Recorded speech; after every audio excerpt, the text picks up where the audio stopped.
Кейбір жаңалықтарды оқып таң қаласың да кіші.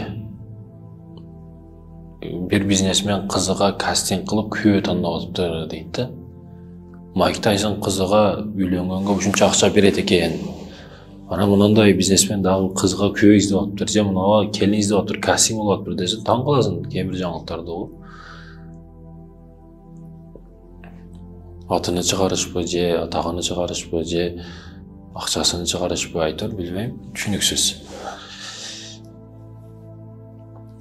Bir қыз газетаға жария береді екен. Мен ұрбаған, қыздарды артынан баспаған, фантастик еркектерге, жігітке тұрмышқа шығамын деп жария береді екен да.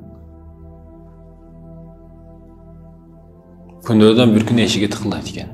Тықылдап атса, бір коляскада адам отырады. Сөз сөйлейін деселе, баяғы еркек сөз сөйлешті баштап, мына көріп тұрасыз, мен уралбаймын, абалымды көріп тұрасыз. Арқасынан, қыздарды арқасынан босайын десем, бұтымдағы боспайды меніке деп айтады екен.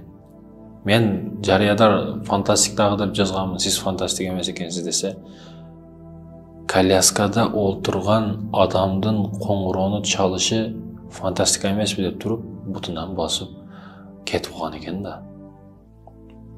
Бұларға айтыш керек пе? Айтыш керек, деш керек. Аялды ұрбай тұрған, аялдардың арқасынан, қыздар арқасынан баспай тұрған деді. Üçüncüsü фантастик дозады. Екі нәрсе болбашы мүмкін. Екі нәрсені қылсаң да күнә болады негізі. Бирок üçüncüsü болуш өтө кыйын, фантастик. Бүгін кейбір аялдар өзінің күйесін фантастик кыла албай жатат да.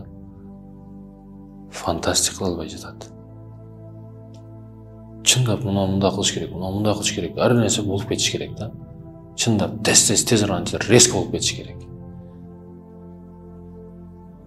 Күйесінен ошо нерсени талап кылат да. Сізге башқа аялдардың арқасынан кетпей табы, сізге қол көтербей табы, рызқыңызды тауып келіп беріп табы, фантастиканың не керегі бар? Ошол башқалардың арқасынан баспай, сізді ұрбай, рызқыңызды тауып келіп отқан еркек чындығы фантастика емес сіз үшін. Әлбетте фантастика. Дағы фантастика іздесеңіз, анда адашасыз. Мұндан өткен фантастика жоқ.